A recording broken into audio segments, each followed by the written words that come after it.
அனைவருக்கும் வணக்கம்.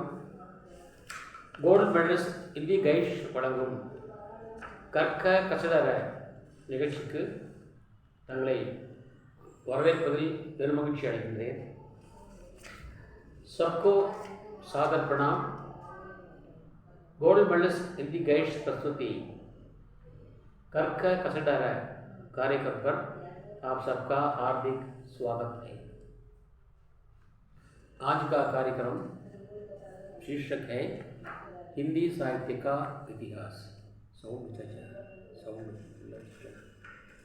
हिंदी साहित्य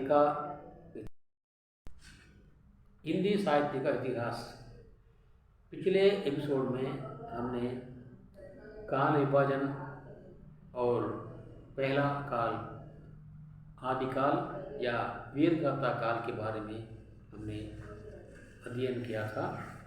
आज दूसरा काल जो है भक्ति काल, उसके बारे में जरा विचार करेंगे, क्योंकि वीरगाथा काल के द्वारा हम ये सबक पा चुके हैं कि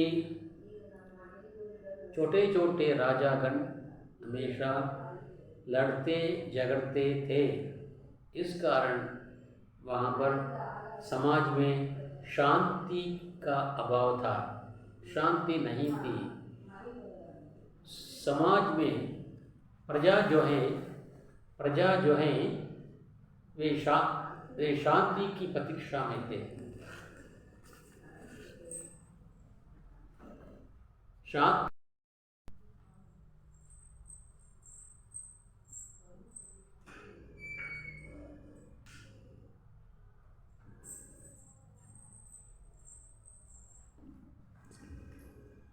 प्रजा शांति चाहते थे.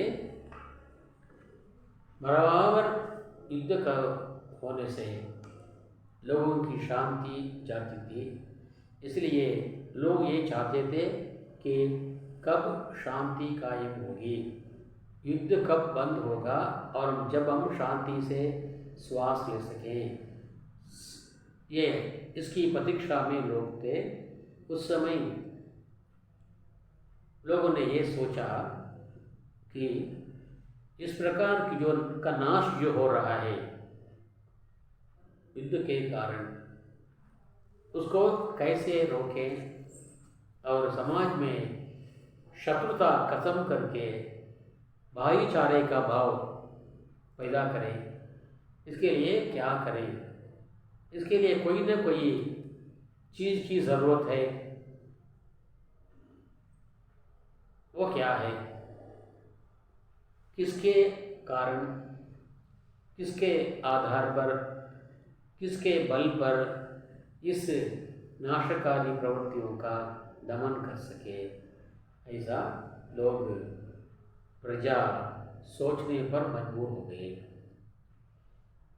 आखिर बहुत सलाह मशवरा विचार विमर्श के बाद लोग यानी प्रजा इस निर्णय पर पहुंची कि भक्ति ही एकमात्र आधार है, एकमात्र साधन है इस महा विनाश को रोकने का. इसीलिए समाज में भक्ति भाव का प्रचार करेंगे तो ये शांति अपने आप कायम हो जाएगी. सब लोग इससे सहमत थे. जो लोगों ने ये सोचा कि हम भक्ति करें, ठीक है, भक्ति करने पर सब सहमत थे. लेकिन भक्ति किससे करें, भक्ति किससे करें और कैसे करें? भक्ति किससे करें? यहाँ पर ये निर्णय बनाइए कि भक्ति भगवान से करें. भक्ति भगवान से करें. अच्छा, भगवान है, भक्ति करें, भक्ति भगवान पर करें, ठीक है. भगवान है कौन, कैसे है उसको पाएंगे। ये दोनों सवाल सबके सामने आए। इसका उत्तर था भगवान मूर्ति स्वरूप है, भगवान की मूर्ति है, इरेवनुक्कु उर्वम उंडु। किसी ने कहा भगवान का रूप नहीं है, वो हर जगह व्याप्त है, हर जगह फैला हुआ है, எல்லா இடங்களிலும் भगवान பரவியிருக்கிறார்। जो हर जगह भगवान व्याप्त है, ठीक है, लेकिन भगवान का रूप है जो कहते थे वो इसको मानने के लिए तैयार नहीं थे। वे कहते थे भगवान का रूप है, ये वाले ये कैसे कहते थे भगवान का रूप नहीं है। लेकिन दोनों अपनी अपनी बात पर अडिग रहे, अटल रहे, स्थिर रहे, तो अंत में ये निर्णय हुआ कि सब अपने अपने राह पर जाएंगे। तो अंत में क्या हुआ, भगवान का रूप है मानने वाले सगुण भक्त कहलाए, भगवान का रूप नहीं है मानने वाले निर्गुण भक्त कहलाए। तो एक भक्त दो भक्त बन गए, सगुण भक्त निर्गुण भक्त। भगवान का है रूप है सगुण भक्त, रूप नहीं है निर्गुण भक्त। ठीक है, ठीक है, हम अपने राह पर चलेंगे, हो गया। अब ये सवाल उठा कि उस भगवान को चाहे उसका रूप है हो या ना हो, इनको लियो, लेकिन उसकी प्राप्ति कैसे हो, एप्पड़ी इरेवने अடைவது, उसका साधन क्या है, उसका मार्ग क्या है। तो यहाँ पर यह सवाल उठा, किसी ने बताया कि हम ज्ञान के रूप में, ज्ञान के आधार पर भगवान को पाएंगे, लेकिन दूसरा इसे मानता नहीं था। वे बोले हम प्रेम के आधार पर भगवान को पाएंगे, हम भगवान से प्रेम करेंगे तो भगवान मिल जाएंगे, हम अपने ज्ञान के द्वारा भगवान को पाएंगे। लेकिन ज्ञान को मानने वाले प्रेम को मानने तैयार नहीं थे, प्रेम को मानने वाले ज्ञान को मानने तैयार नहीं थे। अब क्या हुआ, उनमें भी दो भेद हो गया। तो ज्ञान बोलने वाले ज्ञान मार्गी कहलाए, प्रेम बोलने वाले प्रेम मार्गी कहलाए। इस प्रकार यहाँ पर ज्ञान मार्गी शाखा, प्रेम मार्गी शाखा नाम के दो भेद हो गया इसमें निगुण में। ठीक है, सगुण भक्त में ये अब जाएंगे, वहाँ पर ये सवाल उठा कि भगवान का रूप है, ठीक है, रूप कौन सा है, இறைவனுக்கு உருவம் உண்டு என்றால் அது எந்த உருவம்? किसी ने कहा राम ही वो रूप है, रामदान वो रूप है। दूसरे ने कहा नहीं, कृष्ण ही वो रूप है, कृष्ण ही भगवान है, कृष्ण का रूप ही भगवान का रूप है। नहीं, राम का रूप ही भगवान का रूप है। नहीं नहीं, ये बोलता है नहीं, ये बोलता नहीं, तो क्या हो गया, सब अपनी अपनी बात पर अटल रहे। अच्छा, मैं राम की पूजा करूँगा, ये बोला मैं कृष्ण की पूजा करूँगा, मेरे लिए कृष्ण ही भगवान है, ये बोलता है मेरे लिए राम ही भगवान है। तो यहाँ पर क्या हो गया, एक हो गया राम भक्ति शाखा, दूसरा हो गया कृष्ण भक्ति शाखा।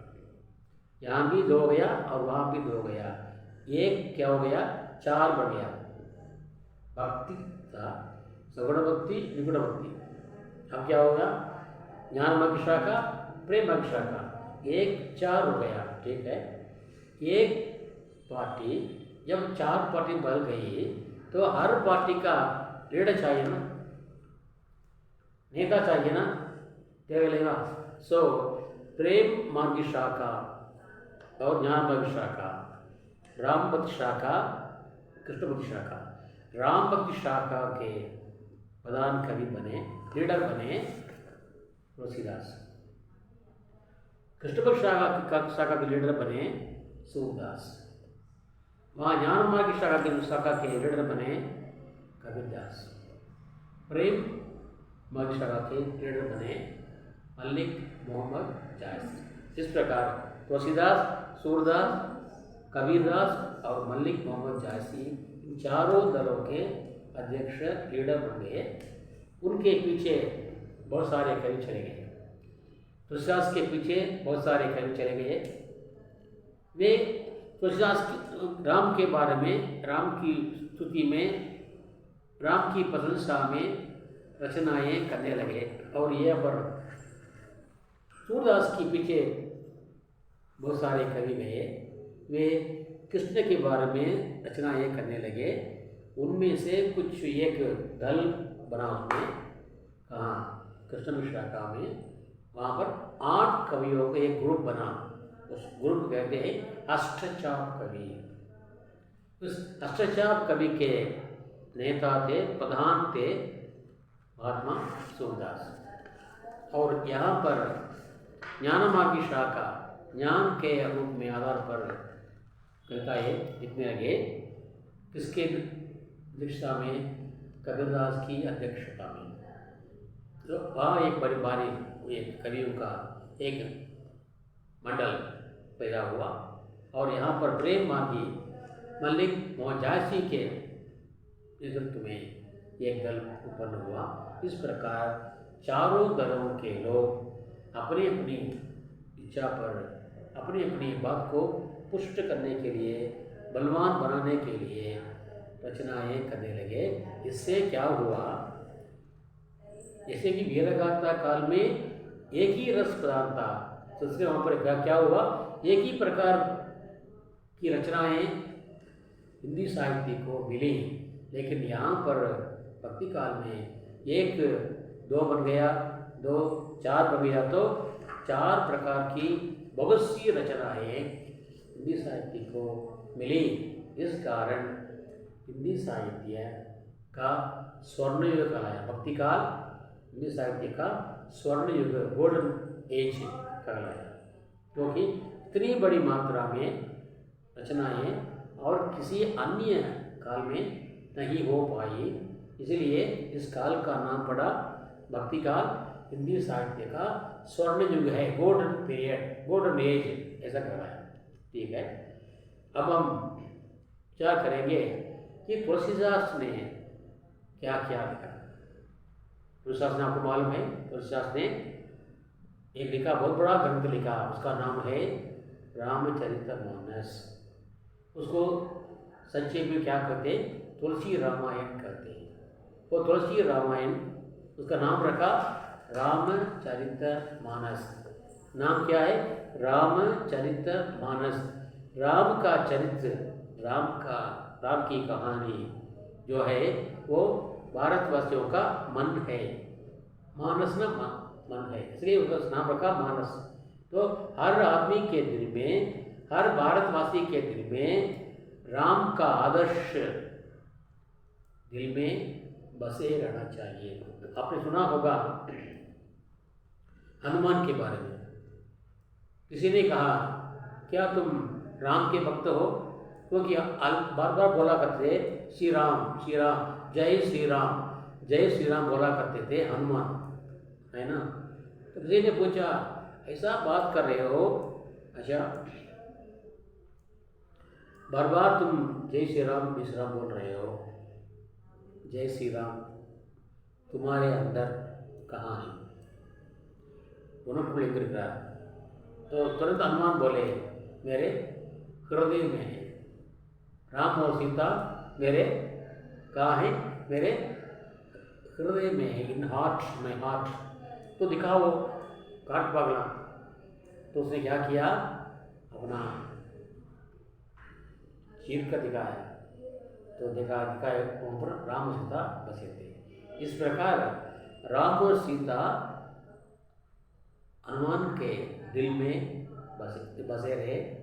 इसी प्रकार ये कहानी राम की कहानी हर भारतवासी के दिल में बसे रहे। इसी ख्याल से उन्होंने रामचरितमानस नाम रखा। रामचरित मानस नाम रखा। अच्छा, इस रामचरित मानस में क्या बताई गई है? एक तो यह है रामचंद्र मूर्ति की कहानी है, वो दशरथ के पुत्र रामचंद्र मूर्ति की कहानी है वो। लेकिन उससे बढ़कर ज़्यादा क्या है, राम नाम की महिमा बता रहे हैं। रामचंद्र मूर्ति से बढ़कर राम नाम की महिमा बड़ी है। नाम की महिमा ज़्यादा है, लेकिन वो रामचंद्र की महिमा कम है। इसलिए राम का नाम जपते रहने से,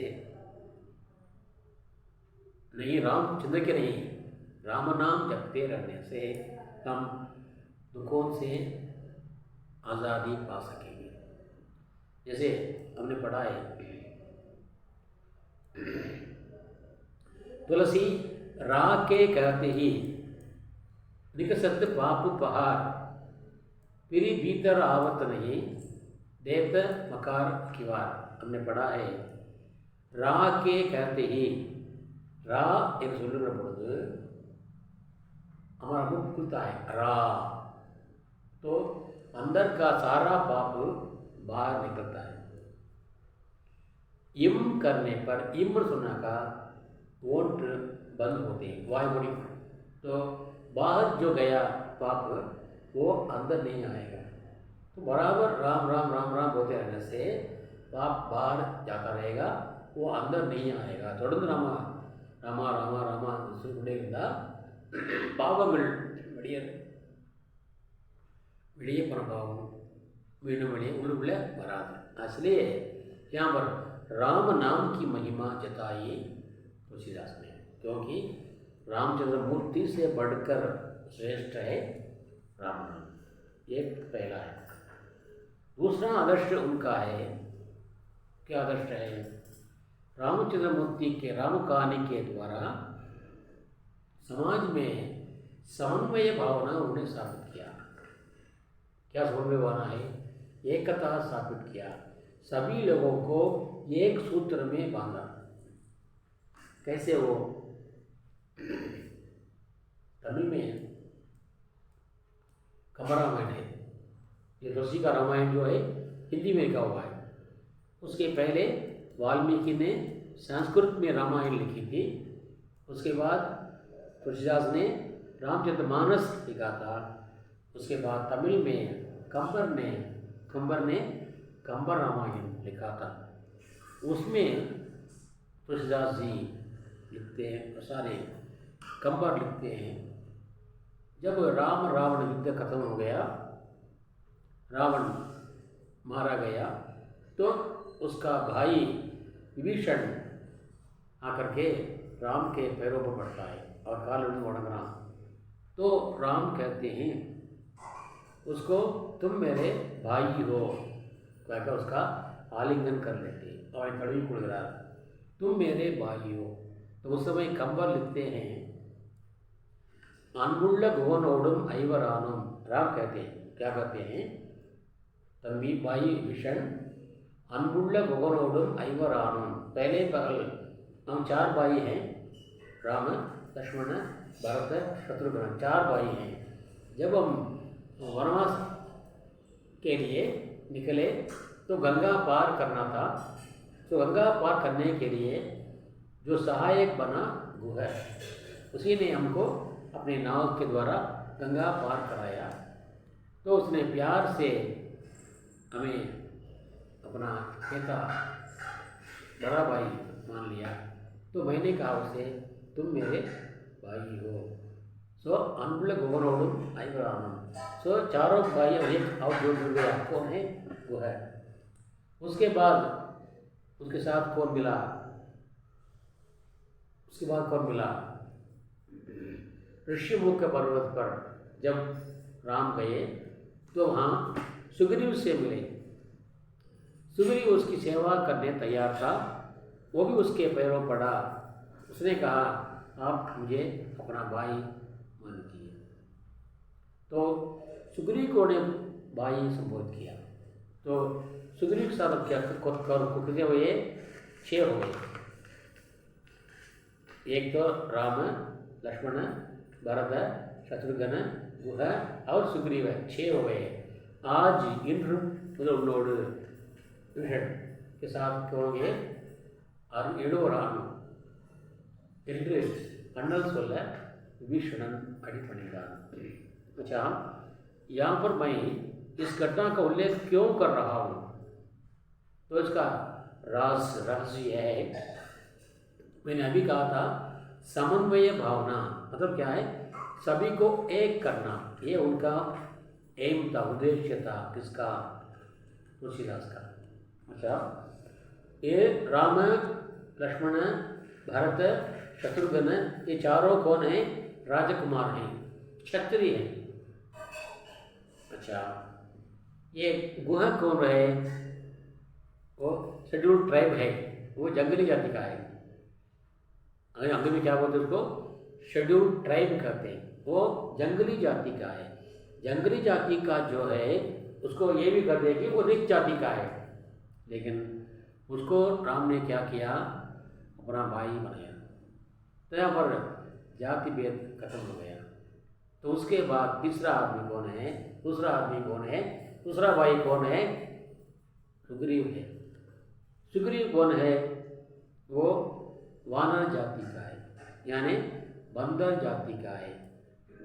वो बंदर को उसने क्या किया? तुम मेरे भाई हो। वहाँ पर बंदर को भी अपना भाई मान लिया।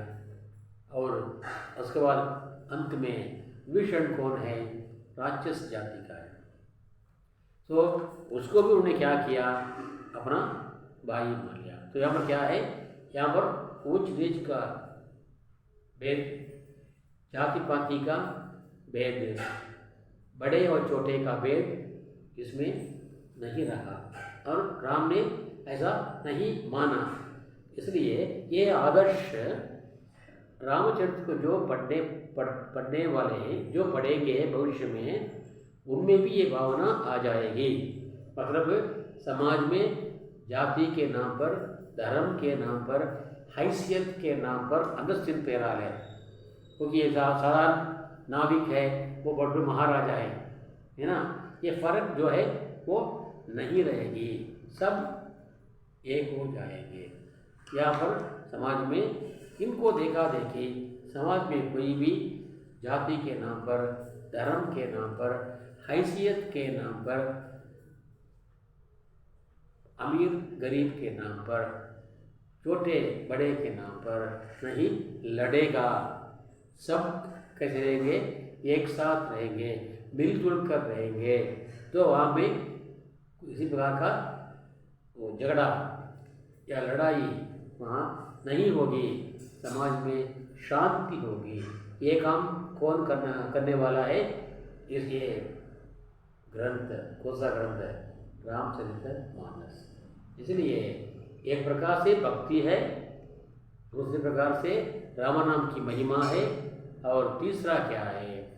समाज, भारत भर में समाज में लोगों के दिल में समन्वय भावना पैदा करना। ये 3 जो बातें जो है उसी को अपना उद्देश्य मानकर तुलसीदास ने रामचरितमानस काव्य की रचना की। और इसे उन्होंने कहा कि ये काव्य भारतवासियों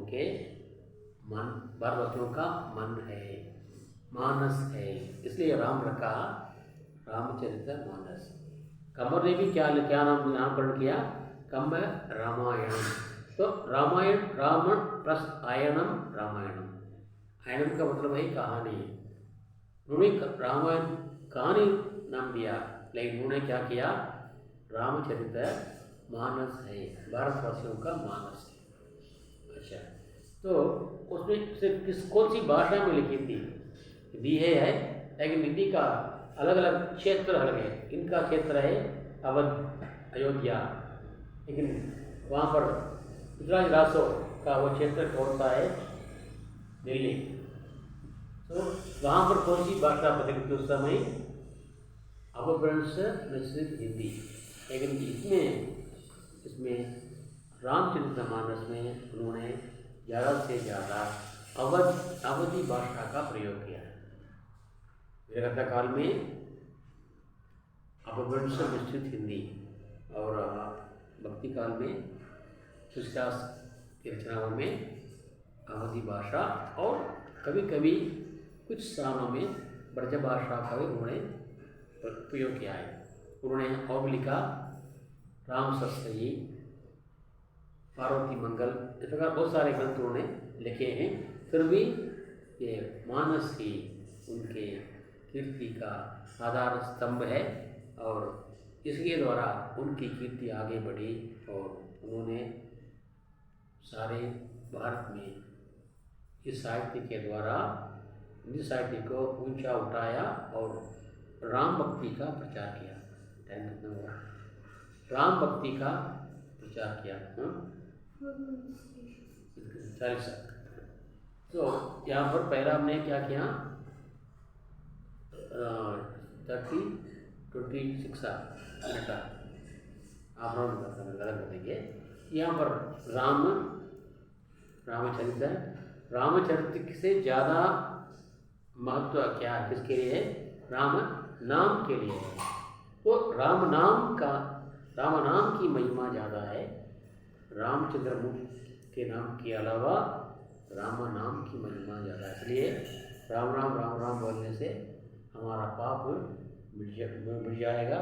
इसलिए आप लोगों से प्रार्थना है, जो ये सुन रहे हैं पाठकों, आप लोग ये तो खास करके दक्षिण भारत हिंदी प्रचार सभा के प्रवीण परीक्षार्थियों के लिए ये लाभदायक